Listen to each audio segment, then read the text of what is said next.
শ্ৰীমন্ত মাধবদেৱৰ দ্বাৰা ৰচিত নামঘোষা শাস্ত্ৰৰ উপৰি পাঠ। একান্ত ভকত হবে নিৰ্গুণ কৃষ্ণৰ গুণ গাৱে সদাবখী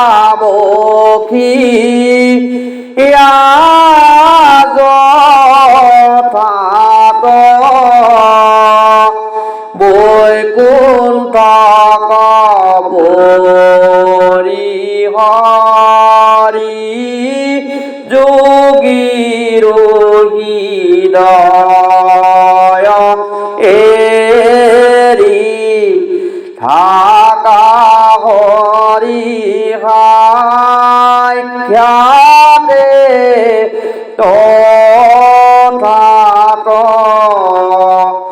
ৰাম থাকা হৰি সাক্ষাতে তথাত।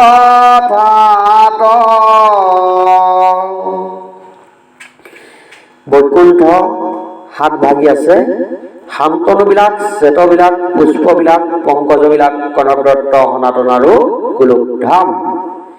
সপ্ত বৈকুণ্ঠৰ স্বামী প্ৰভু নাৰায়ণ বৈকুণ্ঠৰ গোলোকধামত বাস কৰে। লক্ষ্মীয়ে নাৰায়ণৰ চৰণ সেৱা কৰে।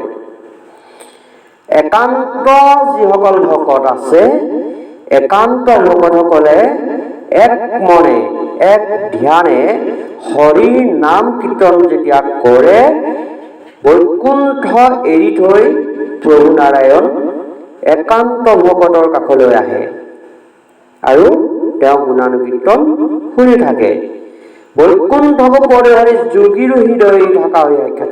যোগীসকলৰ হৃদয় এৰি সপ্ত বৈকুণ্ঠ সুখবিলাক এৰি ভকতৰ সংগত থাকে বুলি মহাপুৰুষ শ্ৰীমন্ত মাধৱদেৱে নামঘোষা শাস্ত্ৰৰ ৪ অংকুটত উপদেশ পাঠত